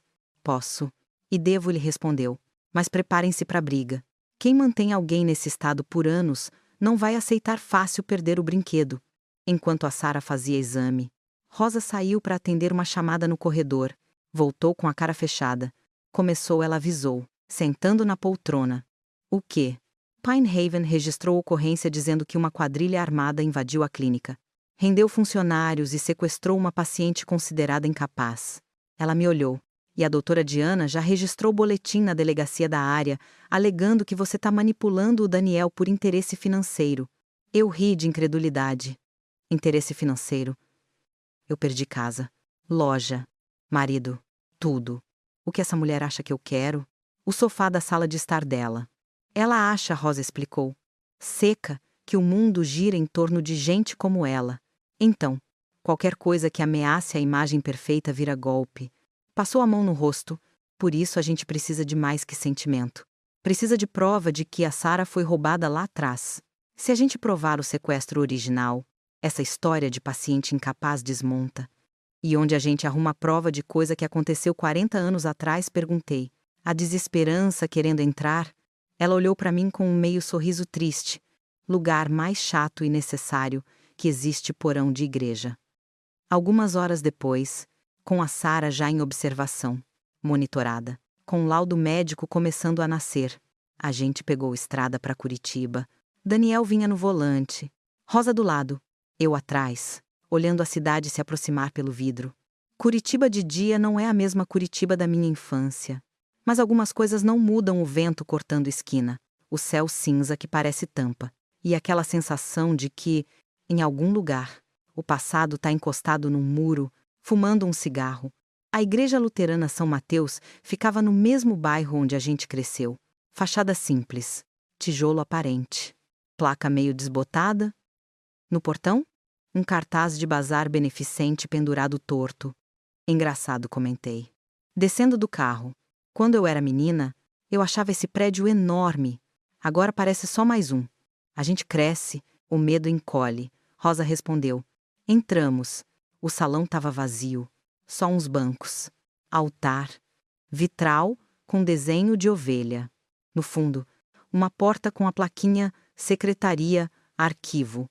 O pastor que atendeu era um homem de uns 60 anos. Cabelo ralo, gravata torta. Não era o mesmo da nossa época. Esse era Pastor João. Rosa se apresentou. Mostrou o distintivo. Falou devagar, caso antigo. Desaparecimento de criança da comunidade. Necessidade de acessar registros dos anos 80. Mas isso tudo é muito antigo. Minha filha, ele disse, coçando a cabeça. Naquela época, muita coisa era em cruzeiro. Nem sei onde foram parar esses livros. Pastores mudam, arquivos não deveriam mudar. Rosa retrucou, firme, mas educada. A gente não tá atrás de fofoca. É documentação contábil. Principalmente de um tal de fundo de auxílio emergencial. Quando ela falou contábil, eu vi o homem murchar um pouco. Igreja morre de medo de palavra ligada a dinheiro e polícia na mesma frase. Eu vou ver o que acho, ele cedeu, mas se tiver bagunçado, não é culpa minha. Viu? Eu só cheguei aqui, em 2005. Descemos com ele uma escadinha pro porão. Cheiro de papel velho. Mofo. Café requentado. Estantes de ferro. Caixas de papelão. Pastas etiquetadas com ano. Aqui, 1982. 1983 ele apontou, puxando uma caixa para a mesa. Rosa abriu. Eu fiquei ao lado. Era tanto papel que dava vontade de sentar e chorar. Livro de ata de culto, livro de batismo, livro de casamento, livro de presença de círculo de oração, ficha de coral. Tudo. A gente quer registro financeiro. Rosa direcionou. Coisa de fundo de auxílio. O pastor achou um caderno grosso, capa dura azul, escrito Fundo de Assistência às Famílias. 1979, 1985. O coração quase saiu pela boca. Abrimos na aba de 1983. Tinha poucas anotações: doação para família tal pagar aluguel, compra de cesta básica para outra, ajuda para irmão fulano comprar remédio. Aí, lá pelo meio da página de julho, eu vi. 15 de julho de 1983, saída CR, 5, 0, 0, 0, 0, 0. Motivo auxílio emergencial família, em grave crise. Intermediado por E. Patterson. Beneficiário. Família Morrison, folha anexa. Eu travei. Esse é o dia em que a Sara sumiu, sussurrei. 15 de julho de 83. Rosa puxou a tal folha anexa. Era um formulário datilografado, com carimbo da igreja, assinado pelo pastor da época. Em intermediário, Eleanor Patterson. Em situação relatada, família de empresário em colapso emocional, necessitando apoio para acomodar criança em ambiente estável. Acomodar criança em ambiente estável. Rosa leu, indignada. Que jeito bonito de escrever, não vamos avisar a outra família. No rodapé, anotação de próprio punho. Valor retirado em espécie pela irmã Eleanor. A responsabilidade pela aplicação cabe à intermediária. O pastor atual coçava a cabeça, sem graça. Olha, irmã, na época, o entendimento era outro. A gente confiava muito nas pessoas, começou a se justificar. Eu não tô aqui para cobrar culpa de quem não tinha nascido pro cargo ainda. Rosa cortou. Mas isso aqui, pra justiça, é ouro. Eu olhava para aquelas letras tremidas, para aquela assinatura de Eleanor, e sentia vontade de gritar dentro da igreja, não por falta de fé, por falta de vergonha dos adultos que assinam papel sem pensar que aqueles números são crianças. Essa Eleanor ainda é viva? Perguntei, a voz seca. Ela faleceu faz uns anos, o pastor respondeu. Mas a filha dela, a Linda, aparece de vez em quando. Acho que é enfermeira. Ou assistente social. Algo assim. Mora ali num condomínio do outro lado do bairro. Rosa já anotava o nome e qualquer referência que ele dava. E o senhor não viu problema nesse tipo de pagamento, ela não resistiu. Irmã, naquela época. Ele suspirou. A gente foi instruído de que era uma espécie de adoção especial, que ia tirar a criança de uma vida difícil. Ninguém usava a palavra sequestro. A irmã Eleanor era muito respeitada. Tinha acesso a famílias ricas. Respeito demais é terreno fértil para crime. Você sente isso também. Localizar a Linda não foi difícil. Nome incomum. Profissão de quem trabalha com gente. Rede social aberta. Daniel. Com meia dúzia de cliques. Achou o Instagram dela, foto de jaleco. Selfies em plantão. Legenda de Deus no comando. O endereço veio por um sistema que só quem tem dinheiro e advogado bom consegue mexer. Um prédio médio. Portaria simples. No mesmo bairro da igreja. Subimos. Rosa bateu na porta. Quem atendeu foi uma mulher nos seus 40 e poucos. Cabelo preso de qualquer jeito. Olheiras. Corpo de quem passa plantão em pé. Quando viu 3 pessoas estranhas, já entrou no modo defensivo. Posso ajudar? Rosa mostrou a carteira. Linda Patterson. Sim. Ela apertou a mão na maçaneta. Precisamos falar com você sobre um caso antigo envolvendo sua mãe, a dona Eleanor, e uma criança desaparecida em 1983, Rosa disse. Direto, mas sem agressão. É conversa séria. Melhor você não fazer a vizinhança ouvir. Ela hesitou. Por um momento, achei que fosse bater a porta. Mas culpado, mesmo que por tabela, tem medo de polícia e de barulho. Ela abriu. A sala era simples. Sofá gasto. TV ligada num canal de notícias sem som. Foto da mãe na estante, com moldura barata e um terço pendurado. Minha mãe já morreu faz tempo, ela avisou. Se é alguma cobrança dela, eu não vou pagar. Eu tirei da bolsa a foto da época. Nossa família no quintal. Eu e Sara pequenas. Nossa mãe e nosso pai. Coloquei na mesa. Você reconhece essa menina aqui? Perguntei, apontando a Sara. Ela olhou, franziu o senho. Não. Acho que não. Rosa tirou da pasta uma cópia do registro do fundo de assistência, aquele da igreja. Colocou do lado. Reconhece essa assinatura? Os olhos dela mudaram na hora. A mão foi para a boca. Isso é coisa da igreja. Por que vocês... Saída. 5.000. Intermediado por E. Patterson. Beneficiário família. Morrison Rosa. Leu. Devagar. No mesmo dia em que essa menina aqui sumiu do quintal de casa, ela apontou para a foto. E no mesmo período em que seu pai e sua mãe trocaram de carro e te colocaram numa escola particular, segundo o registro que a gente já puxou, Linda desviou o olhar. Vocês não têm o direito... Temos. Sim. Rosa cortou. E mais a justiça vai ter o dever de perguntar. Agora, você pode escolher se quer ser arrastada pela maré ou se quer ajudar a limpar essa água. Ela ficou calada por alguns segundos. Olhos marejando, maxilar travado. A minha mãe, começou, com a voz embargada. Ela sempre falou que ajudava a gente, que Deus tinha dado a ela a missão de tirar criança da miséria. Eu cresci ouvindo isso. Riu, um riso sem alegria. Mas um dia, já na faculdade, ela bebeu demais num Natal e falou que tinha um dinheiro sujo, pagando minhas mensalidades. O que exatamente ela disse? Perguntei, sentando na ponta do sofá. Linda respirou fundo, encarando a própria mãe na foto da estante. Que, quando eu era criança, apareceu um empresário rico, James Morrison. Oferecendo uma quantia para encontrar uma menina com certas características, ela contou que ele queria dar uma vida melhor para a criança, que a família dessa menina era problemática, pobre, cheia de briga, que a igreja podia ser instrumento de Deus para isso. Eu mordi a língua para não retrucar. E o dinheiro rosa insistiu. Veio como? Ele depositou uma parte para a igreja, no tal fundo. Para não levantar suspeita, Linda explicou. E outra parte, por fora, para minha mãe. Ela dizia que aquilo era honorário. Engoliu seco. Ela usou para pagar a entrada num colégio particular para mim. Eu estudei no Santo André por causa desse dinheiro. Daniel, que tinha ficado quieto até então, se mexeu na cadeira. Sua mãe sabia que, para essa criança ter vida melhor, a outra família ia perder uma filha. Ele perguntou, com aquele tom cortante. Linda olhou para mim, de repente percebendo que a história tinha rosto. Ela dizia que a mãe da menina tinha muitos filhos, que mal dava conta, que talvez nem sentisse falta. A voz dela quebrou. Mas, quando estava bêbada, chorava e falava que tinha sido mais sequestro do que adoção.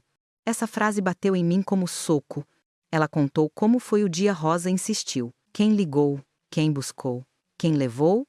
Linda limpou o nariz com as costas da mão, largando de vez a pose de filha que não sabe de nada. Disse que ligou para a casa da família, fingindo ser alguém do hospital, falando da avó doente. Ela conhecia as histórias porque convivia com eles na igreja. Sabia nome da mãe, da avó.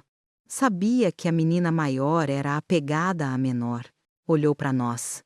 Sabia que, se dissesse que a Meg estava machucada, a pequena ia correr. Minha mão fechou num punho no colo. Eu via a cena, como filme Minha Mãe no telefone, pálida. Eu, escondida atrás do tanque. A Sarah, indo pro portão. E o homem rosa continuou. O tal homem que foi buscar a criança, motorista do James. Linda respondeu. Um cara mais novo, moreno, que dirigia para ele na época. Minha mãe jurava que não sabia o nome completo, só o apelido. Disse que só entregou a situação e pegou o dinheiro. O resto, Deus que julgasse. E você? Perguntei, olhando fundo nos olhos dela. O que você fez com isso? Todos esses anos. Ela riu, nervosa. Eu virei assistente social. Você acredita? Ficou vermelha. Passei a vida tentando ajudar crianças vulneráveis. Acho que era a forma de compensar um crime que eu não cometi, mas do qual eu fui beneficiária. Silêncio. Rosa se inclinou para frente. Linda, vou ser muito objetiva.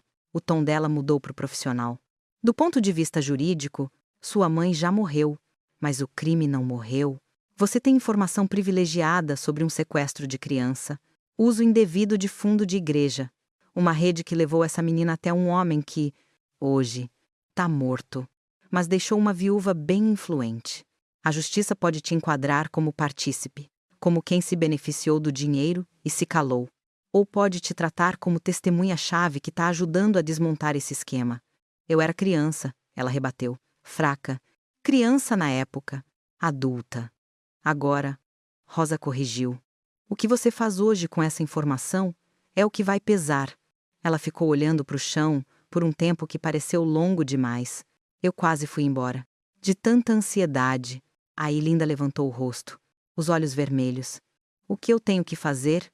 Perguntou, derrotada. Foi quando eu ouvi rodinhas no piso frio. Virei. Daniel tinha ido até o elevador com o celular, atendendo mensagem do hospital, e voltou empurrando uma cadeira. Nela, pálida, mas acordada, vinha a Sarah. Meu coração parou. Você não devia estar saindo do hospital. Comecei. Eu pedi, ela murmurou. Não aguentava ficar deitada enquanto vocês mexem no meu passado.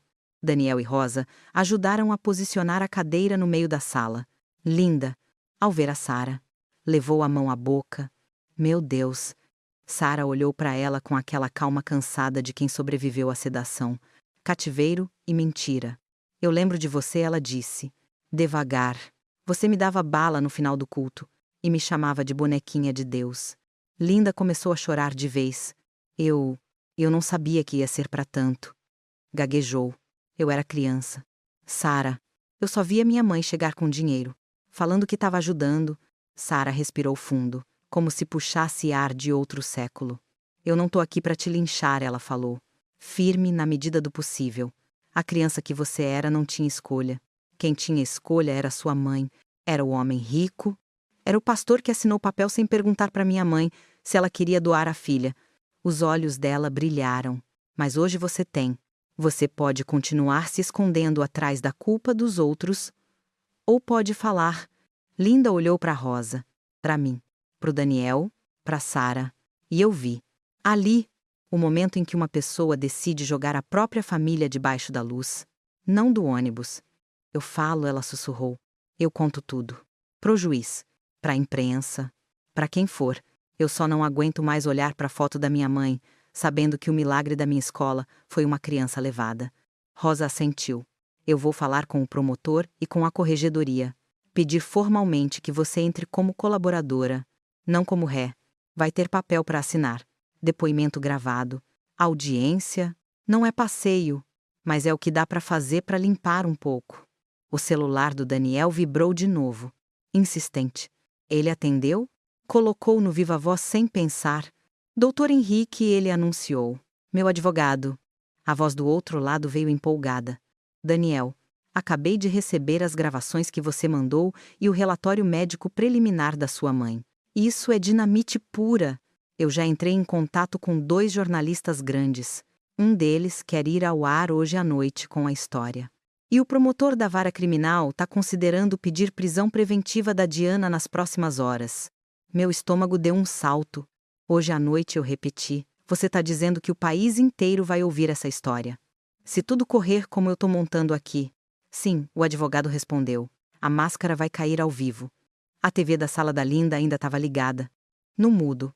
Num canal de notícias qualquer. Naquele instante, entrou um letreiro vermelho embaixo. Urgente. O apresentador mexeu no ponto eletrônico. Ajeitou a gravata. A expressão mudando daquele neutro ensaiado para um interesse real. Linda aumentou o volume. Acabamos de receber informação exclusiva sobre uma investigação envolvendo uma das famílias empresariais mais conhecidas do país. O jornalista começou, olhando direto para a câmera. Naquele segundo, eu entendi que minha história, da minha irmã, da minha mãe chorando em delegacia vazia, não era mais sussurro de bairro, era manchete. E, vou ser sincera com você, dá medo ver sua dor virando notícia, mas dói mais ainda quando ela fica escondida num porão de igreja. Ver minha dor virando urgente na TV foi a coisa mais surreal da minha vida. Depois de tudo que eu já te contei, imagina sentar num sofá furado de apartamento simples e ouvir um âncora engravatado resumir sua infância, o sequestro da sua irmã, a internação dela e a podridão de uma família bilionária em 30 segundos. Filantropa e empresária Diana Morrison é investigada por suspeita de participação em sequestro de menor em 1983 e cárcere privado em clínica psiquiátrica de luxo. O jornalista leu, olhando para a câmera com aquela cara de quem está saboreando o furo. Áudios e documentos vazados pelo herdeiro Daniel Morrison apontam também uso indevido de fundo de igreja para viabilizar o crime. Eu e Sarah estávamos lado a lado no sofá da Linda, mãos dadas. Linda tremia, olhando para o próprio sobrenome na legenda, como se fosse uma sentença de morte. Eu não mereço esse sobrenome, ela murmurou. Quem tem que carregar peso é quem assinou o papel e pegou o dinheiro, respondi. Você está tentando consertar. Você aí, ouvindo, consegue imaginar ver o nome da pessoa que te destruiu, passando em rodapé de TV, com a palavrinha investigada do lado. Não vou mentir, deu um gosto doce amargo na minha boca. A reportagem começou a mostrar imagens da mansão Morrison pelo drone. O portão, os carros da imprensa na porta, foto da Diana em evento beneficente. Sorrindo abraçada à criança de abrigo, vestido caro, maquiagem perfeita. Se eu não soubesse do resto, talvez até eu tivesse achado bonita. Segundo fontes, a Polícia Civil e o Ministério Público trabalham em conjunto com a Polícia Federal na análise dos áudios e documentos. O repórter continuou. Uma testemunha ligada à igreja, que intermediou recursos para a família Morrison nos anos 80, concordou em depor. A defesa de Diana nega todas as acusações e fala em conspiração de interesseiros. Eu ri pelo nariz. Interesseira sou eu, né? Falei. Interesse em tirar minha irmã da jaula. Sarah não tirava os olhos da tela. Quando apareceu o rosto do Daniel, numa entrevista rápida na saída do fórum, ela apertou minha mão. Ele tá tão diferente, sussurrou. Ele falava cercado de microfones, mas o olhar era o mesmo da sala do cofre firme. Ferido, decidido. A minha mãe não é louca, ele dizia. Na TV, ela é vítima. Eu cresci ouvindo uma história falsa de salvamento. Agora que eu sei que o começo dessa história foi sequestro, eu tenho obrigação de consertar o que der, mesmo que custe o meu sobrenome. A repórter perguntou se ele não tinha medo de destruir a própria família. Família que se constrói em cima de crime já nasceu destruída, ele respondeu. Eu tô tentando construir outra. Aquilo me pegou, porque ali, na frente do país inteiro, ele estava fazendo o que muito homem não faz. Nem dentro de casa admitir que o pai errou feio. Se você tá me ouvindo e tem medo de cutucar esqueleto de família, te entendo. Mas às vezes o esqueleto tá sentado na cabeceira da mesa há décadas e ninguém quer falar que tá fedendo. Os dias seguintes foram uma avalanche. Repórter na porta do hospital. Repórter na porta da casa da Linda. Repórter tentando achar qualquer foto antiga da nossa família. Rosa, de um lado, acalmando a gente não falem com ninguém sem advogado. O advogado do Daniel, do outro lado, montando estratégia, vamos soltar informação certa na hora certa. Linda foi até o fórum com a cara lavada, sem maquiagem, e prestou depoimento longo, detalhado, falou do dinheiro, da conversa da mãe com o James, do motorista, da mentira do hospital da vovó. Depois, doou toda a herança que restava da mãe para um fundo de apoio a vítimas. A igreja soltou nota oficial na internet. Lamentamos profundamente que recursos do fundo de assistência tenham sido usados de forma incompatível com nossos valores à época. Nenhum desculpa direto, claro. Instituição grande adora girar em volta da palavra, mas nunca entrar nela. Rosa comentava, amarga. Pelo menos agora eles sabem que papel antigo também fala, e alto. E a Diana, ela resistiu o quanto pôde. Deu entrevista chorando no Jornal da Manhã, falando em difamação. Golpe? Mulher desequilibrada envenenando o coração do meu enteado. Teve gente que acreditou, claro, sempre tem. Mas aí, os áudios caíram completos na TV à noite. A frase resolver como o detetive ecoou no país inteiro. Quando o mandado de prisão preventiva saiu, eu estava na cozinha do hospital fazendo café ruim de garrafa térmica.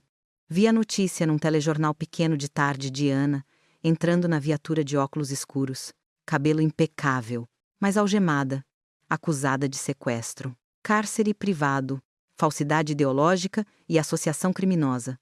O repórter empolgado narrava, a justiça considerou haver risco de fuga e de destruição de provas. Eu desliguei o fogo do café e fiquei encostada na pia, sentindo uma coisa estranha. Não era alegria, não era tristeza. Era tipo uma exaustão velha saindo pelas costas. Não traz a Sara de volta criança. Nem devolve meus 40 anos, pensei.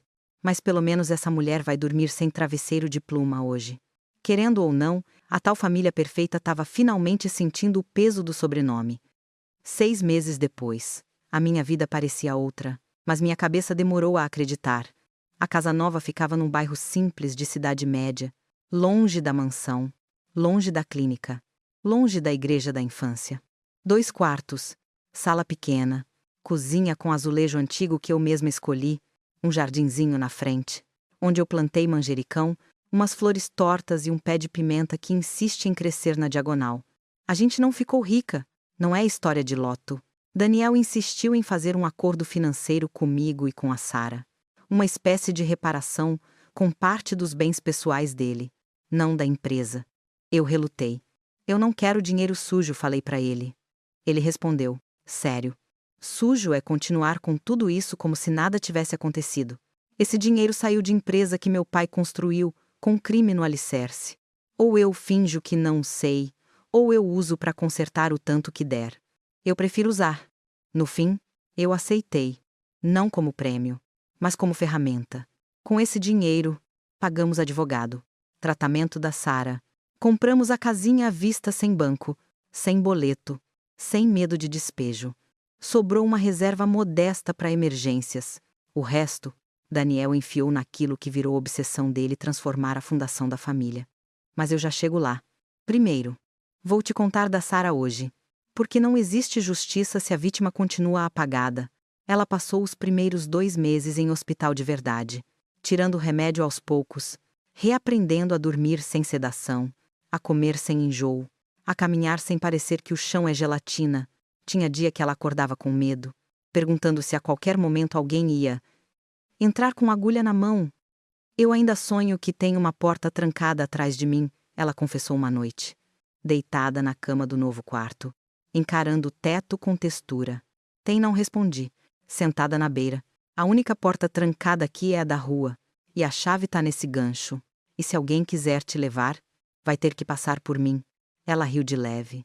Mas eu via o tremorzinho na mão. Trauma não some com piada, mas piada ajuda a respirar. Um dia, indo no mercadinho da esquina, um senhor trombou nela de leve com o carrinho. Ela travou no meio do corredor. Olhos arregalados. Respiração curta. Calma. Irmã, eu disse, segurando o ombro dela. Aqui é só fila de pão. Não é corredor de clínica. Ela me olhou, ainda assustada. Eu sei, mas meu corpo não sabe, respondeu. Você que tá aí. Talvez já tenha passado por coisa que acabou faz tempo, mas o corpo continua reagindo como se fosse ontem. Não se culpe. A memória mora na carne também. Nas sessões com a psicóloga, sim. Dessa vez, uma profissional que ouvia. Não que assinava laudo encomendado. Sara falava muito de normalidade. E se eu nunca for normal, ela perguntava. Cansada. Eu passei metade da vida como esposa, troféu de sequestrador. Outra metade dopada numa clínica. Quem eu sou? Maggie, a Sarah Thompson. A Sarah Morrison. Uma mistura dos dois. A pergunta cortava. Eu pensava uns segundos, porque ela merecia resposta honesta. Não frase pronta. Você é a mulher que sobreviveu a tudo isso, eu dizia. E que ainda tem coragem de perguntar quem é. Gente que fez coisa muito menor nem se questiona. Se isso não é força, não sei o que é. Um dia, ela virou para mim e soltou. Às vezes. Eu acho que você merecia mais essa casa que eu. Você ficou viva e consciente todos esses anos. Carregou a culpa, a mágoa, a falta. Eu fiquei apagada. Eu segurei a mão dela. A gente merecia uma à outra. O resto é consequência. Daniel vinha todo domingo.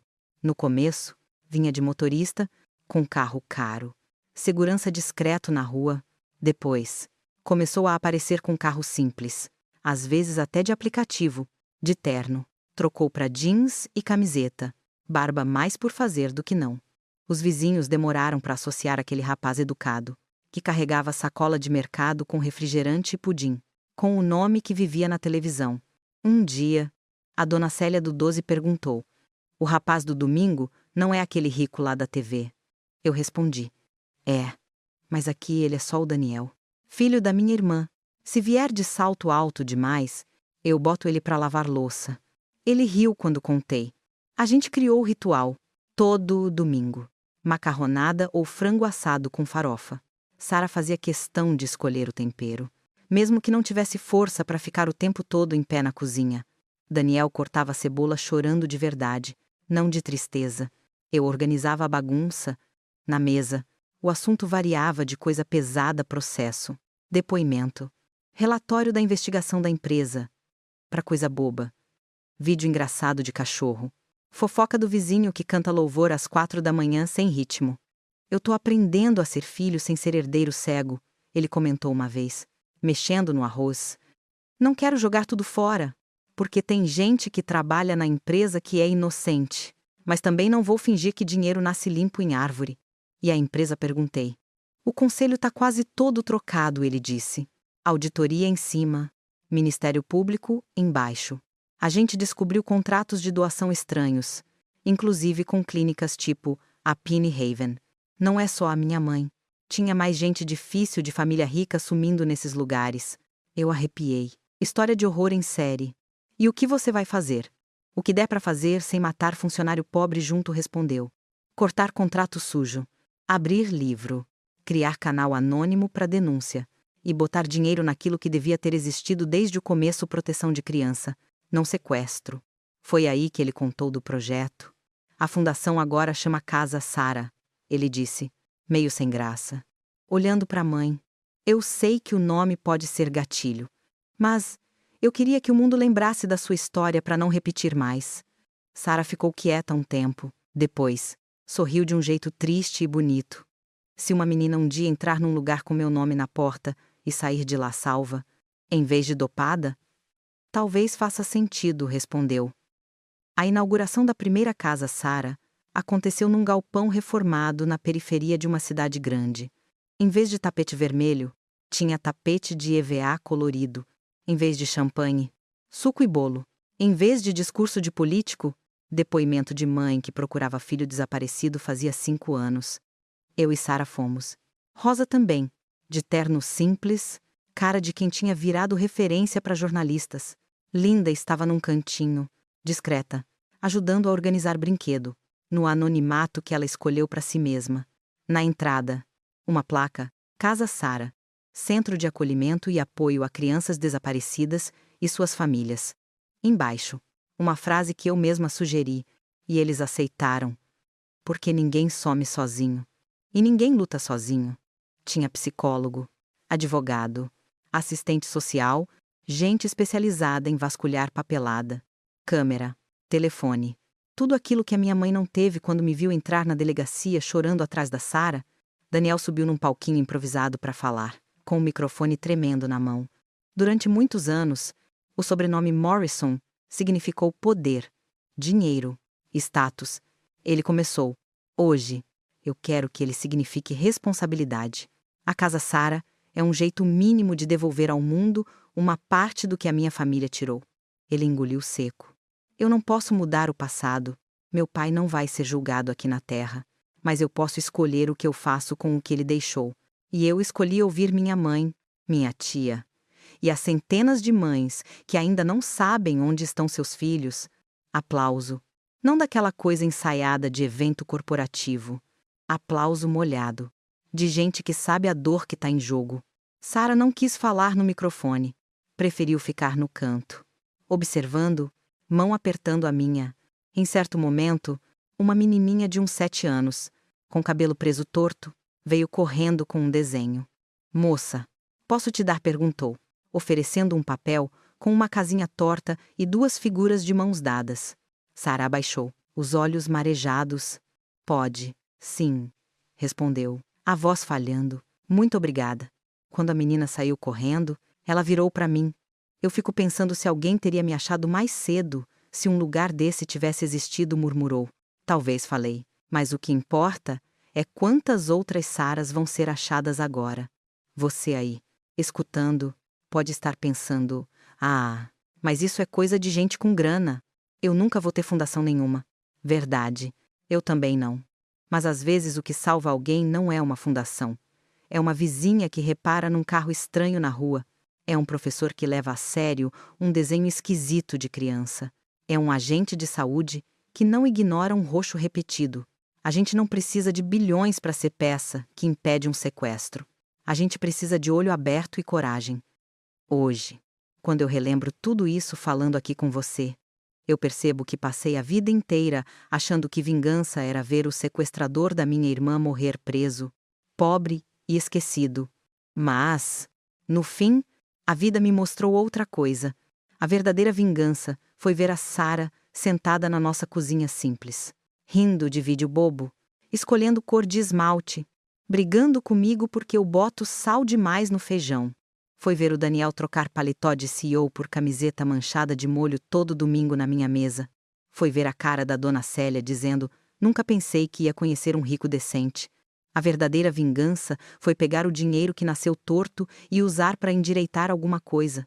Foi tirar a história da Sara do fundo de gaveta de delegacia velha e colocar na boca de gente que não vai mais aceitar sumiu. Paciência como resposta.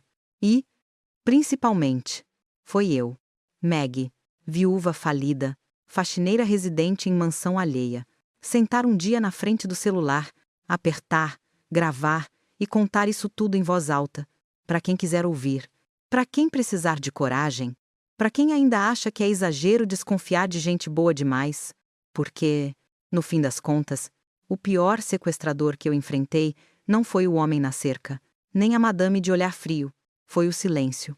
E esse, eu te prometo, eu não deixo me levar nunca mais.